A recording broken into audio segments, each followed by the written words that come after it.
ಆತ್ಮೀಯ ವಿದ್ಯಾರ್ಥಿಗಳೇ, ಸೊ ನಾವು ಹಿಂದಿನ ಕ್ಲಾಸ್ನಲ್ಲಿ ವೃತ್ತಗಳ ಬಗ್ಗೆ 1ನೇ ಭಾಗವನ್ನು ನೋಡಿದ್ವಿ. ಈಗ ನಾವು ಭಾಗ 2 ನೋಡೋಣ. ಸೊ ಈ ವೃತ್ತಗಳು ಭಾಗ 2 ಅಂತಕ್ಕಂಥದ್ದು. ಸೊ ಮಕ್ಕಳ, ನೀವು ಭಾಗ 1ರಲ್ಲಿ ವೃತ್ತ ಅಂದ್ರೇನು, ಕೇಂದ್ರ ಬಿಂದು ಅಂದ್ರೇನು, ತ್ರಿಜ್ಯ ಅಂದ್ರೇನು, ವ್ಯಾಸ ಅಂದ್ರೇನು, ಜಾಯ ಅಂದರೇನು, ಕಂಸ ಎಂದರೇನು, ಹೀಗೆ ಅನೇಕ ವಿಷಯದ ಬಗ್ಗೆ ನೀವು ಕಲ್ತಿದ್ರಿ. ಅದು ನಿಮ್ಮ ಪೂರ್ವ ಜ್ಞಾನವಾಗಿತ್ತು. ಈಗ ನಿಮ್ಮ 10ನೇ ತರಗತಿಗೆ ಬರ್ತಕ್ಕಂಥ ಕೆಲವು ವಿಷಯಗಳನ್ನು ನೋಡೋಣ. ಹಾಗಾದ್ರೆ ಇಲ್ಲಿ ನಿಮ್ಮ 10ನೇ ತರಗತಿಯಲ್ಲಿ ಮೊದಲು ಈ ಸ್ಪರ್ಶಕ ಮತ್ತು ಛೇದಕ ಅಂತಕ್ಕಂಥ ವಿಷಯಗಳು ಬರ್ತಾ ಇದ್ದಾವೆ. ಸ್ಪರ್ಶಕ ಮತ್ತು ಛೇದಕ. ಹಾಗಾದ್ರೆ ಸ್ಪರ್ಶಕ ಅಂದ್ರೆ ಏನಂದ್ರೆ, ಇಲ್ಲಿ ನೋಡಿ, ಏನಿದೊಂದು ವೃತ್ತ ಅದ. ಇಲ್ಲಿ ಏನದ ಹೇಳ ಮಕ್ಕಳೇ? ಇಲ್ಲಿ ಒಂದು ವೃತ್ತ ಅದ, ಇಲ್ಲೊಂದು ರೇಖೆ ಅದ. ಆ ರೇಖೆಗೂ ಆ ವೃತ್ತಕ್ಕೂ ಸ್ವಲ್ಪ ಡಿಸ್ಟೆನ್ಸ್ ಅದ ಅನ್ಸುತ್ತೆ ನನಗೆ. ನಿಮ್ಗೆ ಏನ್ ಅನ್ಸುತ್ತೆ ಹೇಳ್ರಿ? ಡಿಸ್ಟೆನ್ಸ್ ಅದಲ್ಲ, ಸ್ವಲ್ಪ ಅಂತರ ಅದಲ್ಲ. ಸರಿಯಪ್ಪ. ಹಾಗಾದ್ರೆ ನೆಕ್ಸ್ಟ್ ನೋಡ್ರಿ. ನೆಕ್ಸ್ಟು ಈಗ ನೋಡಿ ಅಪ್ಪ, ನಂತರ ಅದೇ ಒಂದು ವೃತ್ತ ಅದ. ಆ ವೃತ್ತಕ್ಕೆ ಈ ಸ್ಪರ್ಶಕ ಆಗಲಿಕ್ಕಿಂತ ಈಗೇನಾಯ್ತು, ಸ್ವಲ್ಪ ಸಮೀಪದಲ್ಲಿ ಬಂತು. ಹೌದಲ್ವಾ? ಹೆಂಗ್ ಬಂತು? ಸಮೀಪದಲ್ಲಿ ಬಂತು. ಸರಿ, ನೆಕ್ಸ್ಟು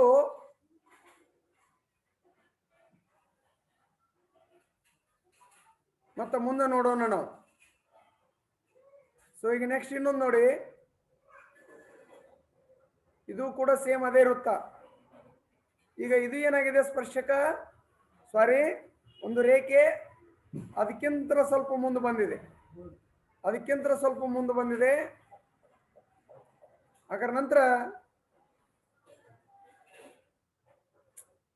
ಇಂಟರ್ನೆಟ್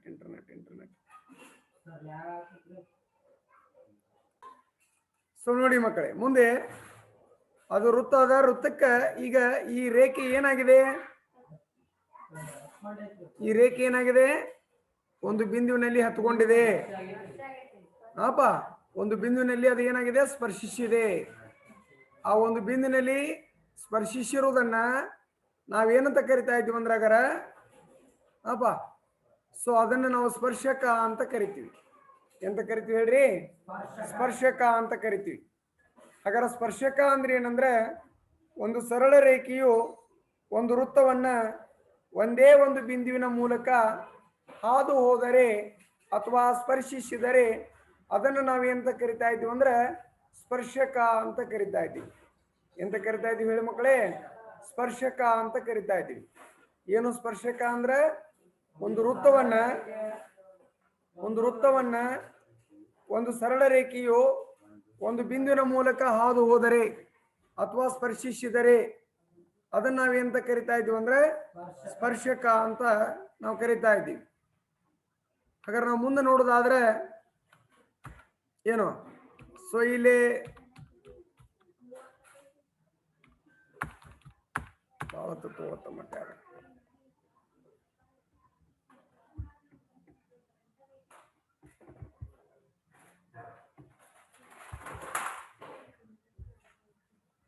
ಸೊ ನಂತರ ಮುಂದೆ ಇಲ್ಲಿ ಛೇದಕ ಅಂತ ಬರುತ್ತೆ. ಈಗ ಎದರ ಬಗ್ಗೆ ಕಲ್ತ್ರಿ ಹೇಳ್ರಿ ನೀವು? ಸ್ಪರ್ಶಕಗಳ ಬಗ್ಗೆ. ಸ್ಪರ್ಶಕ ಅಂದ್ರೆ ಏನಿರ್ಬೋದು? ಒಂದು ಸರಳ ರೇಖೆಯು ಒಂದು ವೃತ್ತದ ಮೇಲಿನ ಒಂದು ಬಿಂದುವಿನ ಮೂಲಕ ಹಾದು ಹೋದರೆ ಅದನ್ನ ನಾವೇಂತ ಕರಿತೀವಿ ಅಂದ್ರೆ ಸ್ಪರ್ಶಕ ಅಂತ ಕರಿತೀವಿ. ಸರಿನಾ? ಹಾಗಾದ್ರೆ ಇಲ್ಲಿ ಛೇದಕ ಅಂತ ಬರುತ್ತೆ. ಇದು ಕೂಡ ಒಂದು ವೃತ್ತ. ಬಟ್ ಇಲ್ಲಿ ಏನಾಗಿದೆ ನೋಡಿ ಮಕ್ಕಳ, ಇದು ಒಂದು ವೃತ್ತವನ್ನ ಒಂದು ರೇಖೆ ಏನಾಯ್ತು ಇಲ್ಲಿ ಒಮ್ಮೆಕಲೆ ಛೇದಿಸ್ಕೊಂಡು ಹೋಯ್ತು ನೋಡ್ರಿ.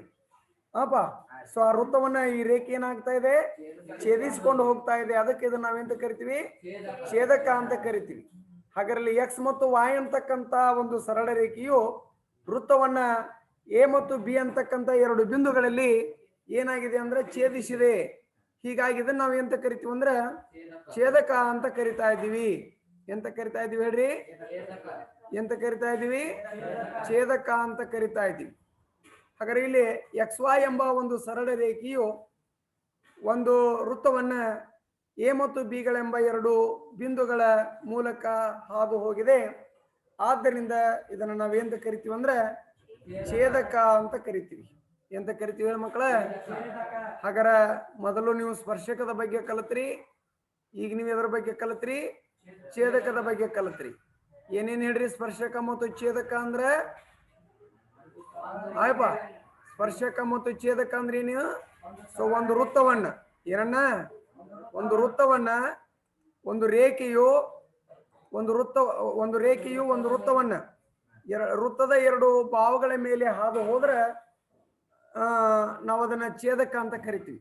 ಸ್ಪರ್ಶಕ ಏನಾಗಿರ್ತಂದ್ರೆ ವೃತ್ತದ ಒಂದೇ ಒಂದು ಬಾವನ್ನ ಸ್ಪರ್ಶಿಸಿರ್ತೈತೆ. ಅದು ಈ ರೀತಿ ನೀವು ಒಂದು ವೃತ್ತಕ್ಕ ಅನೇಕ ಸ್ಪರ್ಶಕಗಳನ್ನ ಎಳಿಬಹುದು, ಆ ಮಾತು ಬೇರೆ. ಆದ್ರೆ ವೃತ್ತದ ಮೇಲಿನ ಯಾವುದೇ ಒಂದು ಬಿಂದುವಿನ ಮೂಲಕ ಕೇವಲ ನೀವು ಒಂದು ಸ್ಪರ್ಶಕವನ್ನು ಮಾತ್ರ ಎಳಿಬಹುದು ಅಂತಕ್ಕಂಥದ್ದು ನಿಮ್ಮ ಗಮನದಲ್ಲಿರ್ಲಿ. ಏನಿರ್ಲಿ, ಈ ಒಂದು ಬಿಂದುವಿನ ಮೂಲಕ ನೀವು ಅನೇಕ ಸ್ಪರ್ಶಕಗಳನ್ನು ಎಳೆಯಕ್ಕಾಗುದಿಲ್ಲ. ಇನ್ನೊಂದು ಹೇಳಿದ್ರೆ ಅಂದ್ರೆ ಅದು ಸ್ಪರ್ಶಕ ಆಗುದಿಲ್ಲ, ಅದು ಈ ರೀತಿ ಛೇದಕ ಆಗತ್ತೆ. ಏನಾಗತ್ತೆ ಹೇಳ್ರಿ? ಛೇದಕ ಆಗತ್ತೆ. ಆದ್ರೆ ನಿಮ್ಮ ತಲೆಯೊಳಗೆ ಏನಿರ್ಬೇಕಂದ್ರೆ, ಆಯ್ಪ ಈಗ ಒಂದು ಬಿಂದುವಿನ ಮೂಲಕ ನಾವು ಒಂದೇ ಒಂದು ಸ್ಪರ್ಶಕವನ್ನ ಎಳಿಬಹುದು ವಿನ ಅನೇಕ ಸ್ಪರ್ಶಕಗಳನ್ನ ಎಳೆಯಕ್ ಆಗುದಿಲ್ಲ. ಮುಂದೆ ಇನ್ನೊಂದು ಬರ್ತ ಮಕ್ಕಳ. ಸೊ ಏನಂದ್ರೆ ಇಲ್ಲಿ ಸ್ಪರ್ಶಕ ಆಗಿಂದ ಇಲ್ಲಿ ಛೇದಕ ಅಂತ ಬರ್ತ. ಹಾಗಾದ್ರೆ ಇಲ್ಲಿ ಛೇದಕ ಅಂದ್ರೆ ಏನಂದ್ರೆ ಹಾಪ ಸೊ ಛೇದಕ ಅಂದ್ರೆ ಏನಂದ್ರೆ ನಿಮ್ಗೆ ಗೊತ್ತದ, ಇಲ್ಲಿ ಸಮಾಂತರ ಸ್ಪರ್ಶಕ ಅಂತ ಬರುತ್ತೆ. ಯಾವ ಸ್ಪರ್ಶಕ ಅಂತ ಬರ್ತೇಳೋ? ಕೇವಲ ಎರಡು ಸಮಾಂತರ ಸ್ಪರ್ಶಕಗಳನ್ನು ಎಳಿಬಹುದು. ಒಂದು ಸ್ಪರ್ಶಕವನ್ನು ಈ ಕಡೆ ಹೇಳಿದ್ರೆ ಇನ್ನೊಂದು ಸ್ಪರ್ಶಕವನ್ನು ನೀವು ಈ ಕಡೆ ಎಳಿಬಹುದು. ಹೀಗೆ ಒಂದು ಜೊತೆ ಅಂದ್ರೆ ಎರಡು ಸಮಾಂತರ ಸ್ಪರ್ಶಕಗಳನ್ನ ಮಾತ್ರ ನಾವು ಎಳೆಯಬಹುದು ಅಂತಕ್ಕಂಥ ಒಂದು ವಿಚಾರ ನಿಮ್ಮ ತಲೆಯಲ್ಲಿ ಇರ್ಲಿ. ಸರಿನಾ? ಇರ್ತಲ್ಲಪಿ? ಏನಂತಿರ್ತ? ಒಟ್ಟಾರೆ ಸ್ಪರ್ಶಕಗಳನ್ನ ಅಂದ್ರ ವೃತ್ತದ ಮೇಲಿನ ಒಂದು ಬಿಂದುವಿನ ಮೂಲಕ ನಾವು ಏನ್ ಮಾಡ್ಬೋದು? ಒಂದೇ ಒಂದು ಸ್ಪರ್ಶಕಗಳನ್ನ ಎಳೆಯಬಹುದು ಅಂತಕ್ಕಂಥ ಒಂದು ವಿಚಾರ ನಿಮ್ಮ ಗಮನದಲ್ಲಿರ್ಲಿ. ಹಾಗಾದ್ರೆ ಛೇದಕಕ್ಕೂ ಸ್ಪರ್ಶಕಕ್ಕೂ ಏನು ವ್ಯತ್ಯಾಸದ ಮಕ್ಕಳ? ಸೊ ಸ್ಪರ್ಶಕ ಅಂತಕ್ಕಂಥದ್ದು ವೃತ್ತದ ಮೇಲಿನ ಒಂದೇ ಒಂದು ಬಿಂದುವಿನ ಸ್ಪರ್ಶಿಸುತ್ತ. ಛೇದಕ ಅಂತಕ್ಕಂಥದ್ದು ವೃತ್ತದ ಮೇಲಿನ ಎರಡು ಬಿಂದುಗಳ ಮೂಲಕ ಅದು ಏನಾಗತ್ತಂದ್ರೆ ಹಾದು ಹೋಗುತ್ತೆ ಅಂತಕ್ಕಂಥದ್ದು. ಏನಾಗತ್ತ? ಹಾದು ಹೋಗುತ್ತದೆ. ನಿಮಗೆ ನೆನಪಿರ್ಲಿ ಅಂತಕ್ಕಂಥದ್ದನ್ನು ಹೇಳಿನ ಆಗಲೇ. ವೃತ್ತದ ಮೇಲಿನ ಒಂದು ಬಿಂದುವಿನ ಮೂಲಕ ನಾವು ಎಷ್ಟು ಸ್ಪರ್ಶಕಗಳನ್ನು ಎಳಿಬಹುದು? ಒಂದೇ ಒಂದು ಸ್ಪರ್ಶಕವನ್ನು ಎಳಿಬಹುದು. ಈ ಸಾಮಾನ್ಯ ಬಿಂದುವನ್ನು ನಾವೇನಂತ ಕರಿತೀವಿ ಅಂದ್ರೆ ಸ್ಪರ್ಶ ಬಿಂದು ಅಂತ ಕರಿತೀವಿ. ಈ ಸಾಮಾನ್ಯ ಬಿಂದುವನ್ನು ಎಂತ ಕರೀತಾರೆ ಹೇಳು? ಸ್ಪರ್ಶ ಬಿಂದು ಅಂತ ಕರೀತಾರ. ಒಂದು ವೃತ್ತಕ್ಕೆ ಅಪರಿಮಿತ ಸ್ಪರ್ಶಕಗಳಿರ್ತಾವ. ಹಾಗೆಲ್ಲ ನಾ ತೋರಿಸಿದ್ನಲ್ಲಿ ನಿಮಗೆ ಅನೇಕ ಸ್ಪರ್ಶಕಗಳನ್ನ ಹೇಳಿದೆ ನಾನು ಒಂದು ವೃತ್ತಕ್ಕೆ. ಸೊ ಮುಂದೆ ನಾವು ಹೋಗೋದಾದ್ರೆ ಏನ್ರಿ, ಸೊ ಮುಂದೆ ನಾವು ನೆಕ್ಸ್ಟ್ ಮಾತೇನಪ್ಪ? ಸೊ ಆದ್ರೆ ಸಮಾಂತರ ಸ್ಪರ್ಶಕಗಳ ಸಂಖ್ಯೆ ಎಷ್ಟಂತ ಹೇಳಿ ನಾನು? ಕೇವಲ 2 ಅಂತ ಹೇಳಿನಿ. ಎಷ್ಟಂತ ಹೇಳಿನಿ ಹೇಳ್ರಿ ಮಕ್ಕಳೇ? 2 ಸಮಾಂತರ ಸ್ಪರ್ಶಕಗಳನ್ನು ನಾವು ಎಳೆಯಬಹುದು ಅಂತಕ್ಕಂಥ ಒಂದು ವಿಚಾರದ ಬಗ್ಗೆ ನಾವು ಕಲ್ತೀವಿ. ಸೊ ವೃತ್ತದ ಮೇಲಿನ ಒಂದು ಬಿಂದುವಿನ ಮೂಲಕ ಒಂದೇ ಒಂದು ಸ್ಪರ್ಶಕವನ್ನು ಎಳಿಬಹುದು. ಈ ಸಾಮಾನ್ಯ ಬಿಂದುವನ್ನು ನಾವು ಸ್ಪರ್ಶ ಬಿಂದು ಅಂತ ಕರಿತೀವಿ. ಒಂದು ವೃತ್ತಕ್ಕೆ ಅಪರಿಮಿತ ಸ್ಪರ್ಶಕಗಳು ಇರ್ತಾವ ಅಂತಕ್ಕಂಥದ್ದು. ಮಕ್ಕಳೇ, ಹಾಗಾದ್ರೆ ಇಲ್ಲಿ ಚಿತ್ರವನ್ನು ನೋಡಿ. ಈ ಚಿತ್ರದಲ್ಲಿ ಸ್ಪರ್ಶಕಗಳು ಯಾವುವು ನೋಡಿ? AB ಒಂದ ಸ್ಪರ್ಶಕ ಅದ. ಮತ್ತೆ AB ಬಿಟ್ರೆ ಬೇರೆ ಸ್ಪರ್ಶಕ ಯಾವ್ದಾರ ಐತನ? ಹಾಗಾರ ಇಲ್ಲಿ ಒಂದು ಬಿಂದು ಅದಲ್ಲ, ಈ ಬಿಂದುವಿನ ಮೂಲಕ ನಾವು ಕೇವಲ ಒಂದು ಸ್ಪರ್ಶಕವನ್ನ ಮಾತ್ರ ಎಳೆಯಬಹುದು. ಹಾಗಾದ್ರೆ ಇಲ್ಲಿ CD, EF ಇವು ಏನು? ಛೇದಕಗಳು. ಅವು ಏನಲ್ಲ? ಸ್ಪರ್ಶಕಗಳಲ್ಲ.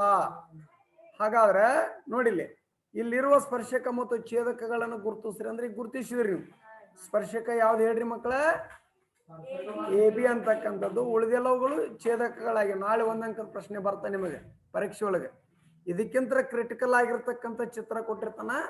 ಇಲ್ಲಿ ಸ್ಪರ್ಶಕಗಳು ಎಷ್ಟದವು ಮತ್ತು ಅವನು ಗುರುತಿಸ್ರಿ ಅಂತ ಹೇಳಿರ್ತಾನ. ಸ್ಪರ್ಶಕಗಳು ಯಾವುದವು ಗುರುತಿಸ್ರಿ ಅಂತ ಹೇಳ್ತಾನವ. ನಿಮ್ದು ಸರಿ ಮಕ್ಕಳ. ಸೊ ಇದಾದ ನಂತರ ಪ್ರಮೇಯ 4.1 ಬರ್ತ. ಇದು 3 ಅಂಕದ ಒಂದು ಪ್ರಶ್ನೆ. ನಿಮಗೆ ಈಗಾಗಲೇ ಗೊತ್ತದ ಇಂಥವು ಎರಡು ಥಿಯರಮ್ಸ್ಗಳದಾವು ಈ ಪಾಠದಲ್ಲಿ. 3 ಅಂಕದ 2 ಪ್ರಮೇಯಗಳದಾವು. ಎರಡರಲ್ಲಿ ಯಾವುದಾದ್ರೂ ಒಂದು ಪ್ರಮೇಯನ ಕೇಳ್ತಾನ. ಯಾವುದಾದ್ರಲ್ಲಿ ಒಂದು ಪ್ರಮೇಯನ ಕೇಳ್ತಾನ. ಈ ಪ್ರಮೇಯ 4.1 ನಾವು ನೋಡೋದಾದ್ರೆ ಇದರ ಸ್ಟೇಟ್ಮೆಂಟ್ ಏನದ ಅಂದ್ರೆ 4.1 ಇದರ ಹೇಳಿಕೆ ಏನದ ಅಂದ್ರೆ ವೃತ್ತದ ಮೇಲಿನ ಯಾವುದೇ ಬಿಂದುವಿನಲ್ಲಿ ಎಳೆದ ಸ್ಪರ್ಶಕವು ಸ್ಪರ್ಶ ಬಿಂದುವಿನಲ್ಲಿ ಎಳೆದ ತ್ರಿಜ್ಯಕ್ಕೆ ಲಂಬವಾಗಿರುತ್ತದೆ ಅಂತಕ್ಕಂಥ ಸ್ಟೇಟ್ಮೆಂಟ್ ನಿಮ್ ತಿಳಿಯಾಗಿರ್ಬೇಕಾಗತ್ತೆ. ಏನ್ ಹೇಳ್ರಿ? ವೃತ್ತದ ಮೇಲಿನ ಯಾವುದೇ ಬಿಂದುವಿನಲ್ಲಿ ಎಳೆದ ಸ್ಪರ್ಶಕವು ಸ್ಪರ್ಶ ಬಿಂದುವಿನಲ್ಲಿ ಎಳೆದ ತ್ರಿಜ್ಯಕ್ಕೆ ಲಂಬವಾಗಿರುತ್ತದೆ. ಮಕ್ಕಳ ಇದೇನು? ಓ ಕೇಂದ್ರವಿರುವ ಒಂದು ವೃತ್ತ. ಇದು ಓ ಕೇಂದ್ರವಿರುವ ಒಂದು ವೃತ್ತ. ಮಕ್ಕಳ ನಾವು ವೃತ್ತದ ಮೇಲೆ ಪಿ ಅಂತಕ್ಕಂಥ ಒಂದು ಬಿಂದುವನ್ನು ತೆಗೆದುಕೊಂಡಿವಿ. ಆ ಪಿ ಬಿಂದುವಿನ ಮೂಲಕ ನಾವು ಎಕ್ಸ್ ಮತ್ತು ವಾಯ್ ಅಂತಕ್ಕಂಥ XY ಅಂತಕ್ಕಂಥ ಸ್ಪರ್ಶಕವನ್ನ ಎಳೆದಿವಿ. ಏನ್ ಹೇಳ್ರಿ? ಓ ಕೇಂದ್ರವಿರುವ ವೃತ್ತಕ್ಕೆ ಬಾಹ್ಯ ಬಿಂದು ಅದರ ಮೇಲಿನ ಒಂದು ಬಿಂದು ಪಿ ಬಿಂದು. ಆ ಪಿ ಬಿಂದುವಿನಲ್ಲಿ XY ಅಂತಕ್ಕಂಥ ಸ್ಪರ್ಶಕವನ್ನ ಎಳೆದಿವಿ. ಹಾಗಾದ್ರೆ ಇದು ಆ ಸ್ಪರ್ಶಕ್ಕೆ ಕೇಳಿದ ತ್ರಿಜ್ಯ. ಇದು ತ್ರಿಜ್ಯ ಅಂದ್ರೆ ಕಳೆದ ಕ್ಲಾಸ್ನಲ್ಲಿ ಹೇಳಿ ನಾನು, ವೃತ್ತ ಕೇಂದ್ರ ಹಾಗೂ ಪರಿಧಿ ಮೇಲಿನ ಯಾವುದೇ ಒಂದು ಬಿಂದುವನ್ನು ಸೇರಿಸ್ತಕ್ಕಂಥ ರೇಖೆಗೆ ನೀವು ತ್ರಿಜ್ಯ ಅಂತ ಕರೆದಿರಲ್ಲ. ಹಾಗಾದ್ರೆ ಈ ತ್ರಿಜ್ಯ ಏನಾಗಿರ್ತೈತೆ ಅಂತ ಹೇಳ್ಬೇಕು ನೀವು? ಲಂಬವಾಗಿರ್ತೈತೆ ಅಂತ ಹೇಳ್ಬೇಕು. ನೋಡಿ ಇಲ್ಲಿ ಬರ್ತದಲ್ಲ, ಇದು ಎದ್ರ ಸಿಂಬಲ್ ಹೇಳ್ರಿ? ಇದು ಲಂಬದ ಸಿಂಬಾಲು. ಇದು ಏನಾಗಿರ್ತದೆ? ಸ್ಪರ್ಶಕಕ್ಕೆ ಲಂಬವಾಗಿರ್ತೈತೆ ಅಂತ ಹೇಳ್ಬೇಕು ಮಕ್ಕಳ. ನೆನಪಿರ್ಲಿ, 10ನೇ ತರಗತಿ ನಾವು ಮುಗಿಸುತ್ತಲೇ ಅಥವಾ ಈ ಪಾಠ ಮುಗಿಸುತ್ತೆ ನಾವು ಬಹಳ ಸರಿ ಈ ನಿಯಮವನ್ನು ಬಳಸ್ತೀವಿ. ಪ್ರಮೇಯ 4.1 ಬಹಳ ಸರಿ ಬಳಸ್ತೀವಿ ನಾವು. ಯಾವುದೇ ಒಂದು ಲೆಕ್ಕವನ್ನು ಬಿಡಿಸ್ಬೇಕಂದ್ರೆ ಹೇಳ್ತೀವಿ ನಾವು. ಮಕ್ಕಳಿಗೆ ನಿಮಗೆ ಒಂದು ನೆನಪಿರಬೇಕು, ವೃತ್ತದ ಮೇಲಿನ ಯಾವುದೇ ಬಿಂದುವಿನಲ್ಲಿ ಎಳೆದ ಸ್ಪರ್ಶಕವು ಸ್ಪರ್ಶ ಬಿಂದುವಿನಲ್ಲಿ ಎಳೆದ ತ್ರಿಜ್ಯಕ್ಕೆ ಲಂಬವಾಗಿರ್ತೈತಿ ಅಂತಕ್ಕಂಥ ಒಂದು ವಿಷಯವನ್ನ ನೀವು ಅಧ್ಯಯನ ಮಾಡ್ಬೇಕಾಗತ್ತ. ಅದು ಹೇಳಿಕೆ ಇತ್ತು. ಹೇಳಿಕೆಗೆ ತಕ್ಕಂತೆ ನಾವು ಚಿತ್ರವನ್ನ ಬಿಡಿಸಿದ್ವಿ. ಈಗ ನಾವೇನ್ ಮಾಡ್ಬೇಕಂದ್ರೆ ದತ್ತವನ್ನ ತೆಗೆದುಕೊಳ್ಬೇಕು ಅಂತಕ್ಕಂಥದ್ದು. ದತ್ತ ಏನ್ ಹೇಳ್ರಿ ಮಕ್ಕಳಲ್ಲಿ? ಓ ವೃತ್ತ ಕೇಂದ್ರ ಇರುವ ವೃತ್ತಕ್ಕೆ XY ಪಿ ಬಿಂದುವಿನಲ್ಲಿ ಎಳೆದ ಸ್ಪರ್ಶಕವಾಗಿದೆ. XY ಏನಾಗಿದೆ? ಅಲ್ಲಿ ಪಿ ಬಿಂದುವಿನಲ್ಲಿ ಎಳೆದ ಸ್ಪರ್ಶಕವಾಗಿದೆ. ಅದು ಏನಪ್ಪಾ ಅಂತಂದ್ರೆ ದತ್ತ. ಅದು ಏನು ಹೇಳೋದು? ದತ್ತ ಏನು?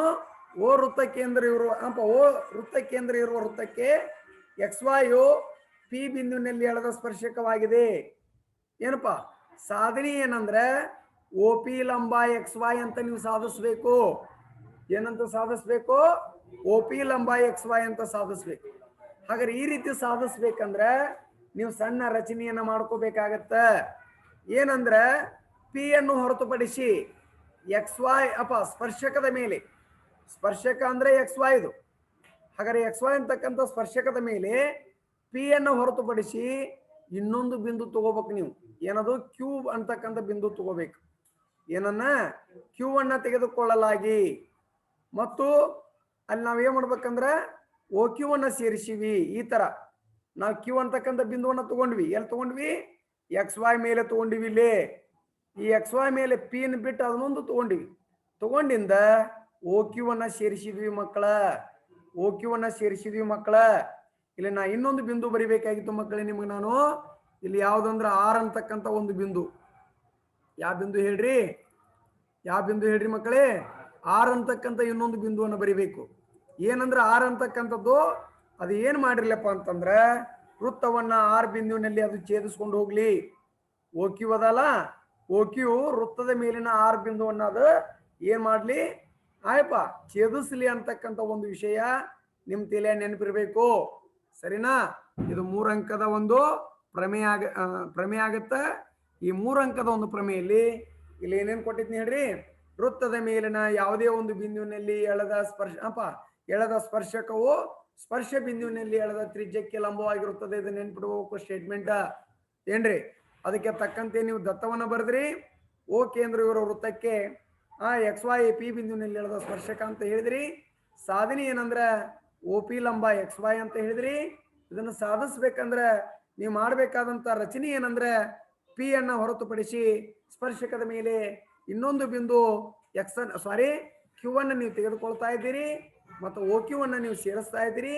ಆ OQ ವೃತ್ತವನ್ನ ಆರ್ ಎಂಬ ಬಿಂದುವಿನಲ್ಲಿ ಛೇದಿಸಿದೆ ಅಂತಕ್ಕಂಥದ್ದು. ಆರ್ ಬಿಂದುವಿನಲ್ಲಿ ಏನಾಗಿದೆ? ಛೇದಿಸಿದೆ ಅಂತಕ್ಕಂಥದ್ದು ಇದು ರಚನೆಯಲ್ಲಿ ಬರ್ತಾ ಅಂತಕ್ಕಂಥದ್ದು ಮಕ್ಕಳ. ಇದು ಎದ್ರೊಳಗೆ ಬರ್ತಾ ಹೇಳ್ರಿ, ರಚನೆಯೊಳಗೆ ಬರ್ತಾ. ಸೊ ಇದಾದ ನಂತರ ನಮಗ ಮತ್ತೆ ಮುಂದೆ ಹೋಗೋಣ. ಎಲ್ಲಿಗೆ ಹೋಗೋಣ ಹೇಳ್ರಿ ಮಕ್ಕಳೇ?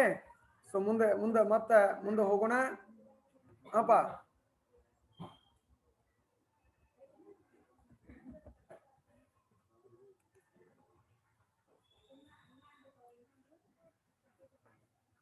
ಏನ್ರಿ? ಹಾಗಾದ್ರೆ ನಾವು ಇಲ್ಲಿ ಮುಂದೆ ಹೋಗೋದಾದ್ರೆ ಇಲ್ಲಿ ನೋಡಿ ಮಕ್ಕಳ. ಸೊ ಇಲ್ಲಿ ಸಾಧನೆ. ಸೊ ಚಿತ್ರದೊಳಗೆ OP = OR. ಆ ಚಿತ್ರ ಹಿಂದಿತ್ತು. ಚಿತ್ರವನ್ನು ನೀವು ಹಿಂದ್ಗಡೆ ನೋಡಿರಿ. ಇಲ್ಲಿ OP = OR ಆಗಿದೆ. ಹಾಗಾದ್ರೆ OP = OR ಯಾಕಾಗಿದೆ ಅಂದ್ರೆ ಅವು ಒಂದೇ ವೃತ್ತದ ತ್ರಿಜ್ಯಗಳು ಮಕ್ಕಳ. ಅವು ಯಾವ ಹೇಳ್ರಿ? ಅವು ಒಂದೇ ವೃತ್ತದ ತ್ರಿಜ್ಯಗಳಾಗ್ತಾವು. ಹಿಂಗಾಗಿ ನಾವಲ್ಲಿ OP = OR ಅನ್ಬೇಕಾಗಿದೆ. ಏನ್ರಿ? ಏನ್ ಹೇಳ್ರಿ? OP ಮತ್ತು OR ಅಂತಕ್ಕಂಥವು ಇವು ಒಂದೇ ವೃತ್ತದ ತ್ರಿಜ್ಯಗಳು. ಅವು ಸಮ ಅದಾವ. ಅವು ಏನದಾವ ಹೇಳ್ರಿ? ಸಮ ಅದಾವ.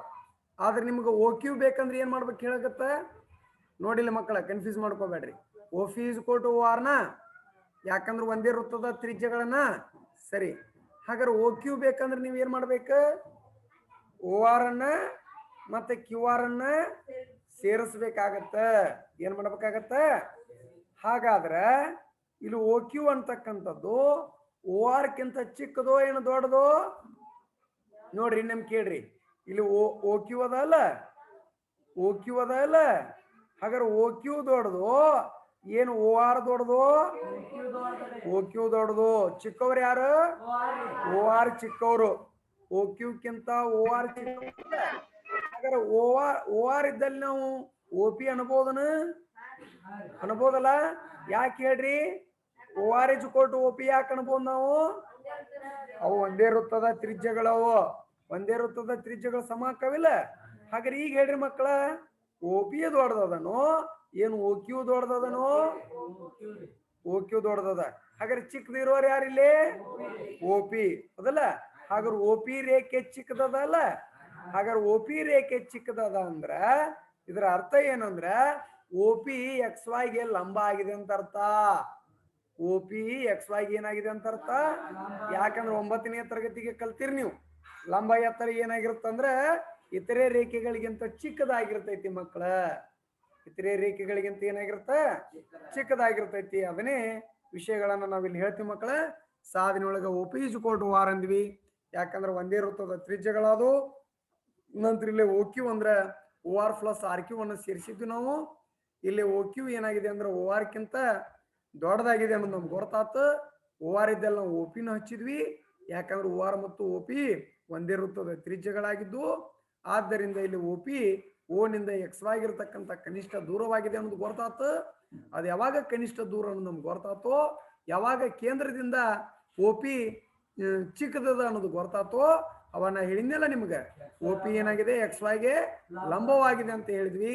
ಯಾಕಂದ್ರೆ ಬಿಂದುವಿನಿಂದ ರೇಖೆಗೆ ಇರುವ ಕನಿಷ್ಠ ದೂರ ಆ ರೇಖೆಗೆ ಲಂಬವಾಗಿರ್ತೈತಿ ಅಂತಕ್ಕಂಥ ಒಂದು ವಿಷಯ ನಿಮ್ ತಲೆ ನೆನಪಿರ್ಬೇಕಾಗತ್ತ. ಒಟ್ಟಾರೆಯಾಗಿ ನೀವು ಇಲ್ಲಿ ಏನ್ ಸಾಧಿಸಿದ್ರಿ ಅಂದ್ರೆ OP ಲಂಬ XY ಅಂತ ಸಾಧಿಸಿದ್ರಿ. ಇದೇ ನೀವು ಮಾಡ್ಬೇಕಾದಂತ ಸಾಧನೀಯ ಆಗಿತ್ತು. ಇದೇ ನೀವು ಮಾಡ್ಬೇಕಾದಂತ ಸಾಧನೀಯ ಆಗಿತ್ತು. ಹಾಗಾದ್ರೆ OP ಅಂದ್ರೆ ಏನಂದ್ರೆ ತ್ರಿಜ್ಯ, XY ಅಂದ್ರೆ ಏನಂದ್ರೆ ಸ್ಪರ್ಶಕ. ಹಾಗಾದ್ರೆ ಒಂದು ವೃತ್ತದಲ್ಲಿ ಸ್ಪರ್ಶ ಬಿಂದುವಿನಲ್ಲಿ ಎಳೆದ ಸ್ಪರ್ಶಕವು ತ್ರಿಜ್ಯಕ್ಕೆ ಲಂಬವಾಗಿರ್ತೈತಿ ಅಂತಕ್ಕಂಥ ಒಂದು ಸತ್ಯಾಂಶವನ್ನ ಈ ರೀತಿ ನೀವು ಸಾಧಿಸಿದ್ರಿ. ಹಾಗಾದ್ರೆ ನೀವು ಇಲ್ಲಿ ಏನ್ ಬರಿಬೇಕಂದ್ರೆ ಇತಿ ಪ್ರಮೇಯ ಅಂತ ಬರಿಬೇಕು. ಲಾಸ್ಟು ಇತಿ ಪ್ರಮೇಯ ಅಂದ್ರೆ ಇಲ್ಲಿಗೆ ಪ್ರಮೇಯ ಸಮಾಪ್ತಿ ಆಯ್ತು ಅಂತ ನೀವು ಬರಿಬೇಕಾಗತ್ತ. ಅಥವಾ ಇಂಗ್ಲಿಷ್ನಾಗ ಅದಕ್ಕೆ ಫ್ರೂಡ್ ಅಂತ ಕರೀತಾರ. ಅಥವಾ ಅದು ನಾವು ಕನ್ನಡದ ಬರಿಬೇಕಂದ್ರೆ ನಾವೇನು ಬರಿಬೇಕಾಗತ್ತೆ ಹೇಳ ಮಕ್ಕಳ? ಸಾಧಿಸಿದೆ ಅಂತಾರ ನಾವು ಬರಿಬೇಕಾಗತ್ತೆ. ಏನಂತ ಬರಿಬೇಕಾಗತ್ತೆ ಹೇಳು? ಸಾಧಿಸಿದೆ ಅಂತಾರ ಬರ್ರಿ. ಅಥವಾ ಇತಿ ಪ್ರಮೇಯ ಅಂತ ನೀವು ಕೊನೆಗೆ ಬರಬೇಕು. ಸೊ ಇಲ್ಲಿಗೆ ಈ ಥಿಯರಮ್ಸ್ ನಿಮಗೆ 3 ಅಂಕವನ್ನು ಕೊಡ್ತಕ್ಕಂಥ ಥಿಯರಮ್ಸು ಇಲ್ಲಿಗೆ ನಿಮ್ಗೆ ಮುಗ್ದಿರ್ತೈತಪ್ಪಿ. ಏನಾಗಿರುತ್ತೆ ಹೇಳ ಮಕ್ಕಳ? ಸೊ ಈ ರೀತಿ ನೀವು ಬಿಡಿಸ್ತಿರ್ಲಪ್ಪ, ಬಿಡಿಸ್ತಿರಲ್ಲ ಮಕ್ಕಳೇ? ಹಾ. ಸೊ ಇದು ಭಾಗ 2ರಲ್ಲಿ ನಾವೇನ್ ಮಾಡಿದ್ವಿ ಅಂದ್ರೆ ಒಂದು ನಿಮ್ಮ 3 ಅಂಕದ ಒಂದು ಪ್ರಮೇಯನ ನೋಡಿದ್ವಿ. ಸರಿನಾ? ಹಾಗಾದ್ರೆ ಇವತ್ತಿನ ಕ್ಲಾಸ್ದೊಳಗೆ ನಾವು ಏನೇನು ಅಭ್ಯಾಸ ಮಾಡಿದ್ವಿ ಹೇಳಿ ಮಕ್ಕಳ? ಛೇದಕ ಮತ್ತು ಸ್ಪರ್ಶಕದ ಬಗ್ಗೆ ನೋಡಿದ್ವಿ. ನಂತರ ಒಂದು ಪ್ರಮೇಯನ ಅಧ್ಯಯನ ಮಾಡಿದ್ವಿ, ಹೌದಲ್ಲ?